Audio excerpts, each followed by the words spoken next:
Hi. Okay, so we know at least basically how to define functions. So now let's have a look at another example of a function which simply adds to numbers, but since here we want to add two numbers, this function will have to take two arguments. So here we have an example like this. Of course, again, this is a simple example because we can simply get the same behavior using plus sign, but we want to learn about functions on simple stuff. So as you can see, if we want to have more arguments than one, we simply use comma inside the brackets and then put some more arguments.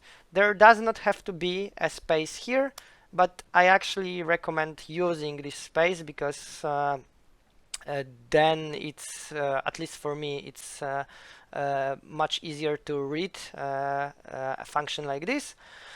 And now this code, this cell code actually does two things. First, we define a function, and then we use it using arguments 5 and 10. If we want, we can create a cell which only defines a function, and later on in some other cell we use it. So okay, this cell is just below this one, but it doesn't make a difference. This cell can be at the end of the notebook and the function will behave exactly the same. And still we have the same advantages of function which we had before. If I want to compute something else, I can simply change the arguments of the function and get a different result.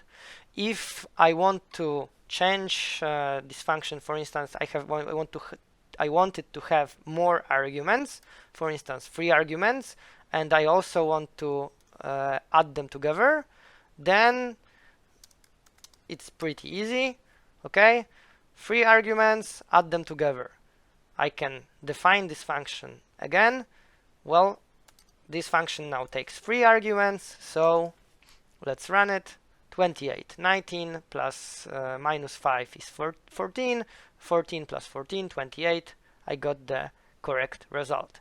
And the function can have almost as many arguments as you want. I mean, again, there is some limit, but in your case, there is the chance that you will exceed this limit is like this little. So you don't have to worry about this. So here we have a function with 3 arguments, and now a little comment about arguments versus parameters. Most of the time you can use these terms interchangeably and no one will notice, and everyone will be also okay with that. There are some situations when you want to differentiate between two things. And what is the differentiation? Well, basically parameters are here. So parameters are when we are defining function and we are so they have names but they don't have a specific value. So here I have a parameter x, parameter y, and parameter z. They become arguments when I start using function, because then they have a specific value. So here my function takes argument, specific argument 19. Here it takes argument minus 5, and here argument 14. So you might say that parameter z here takes an argument, takes value 14, so it's an argument 14.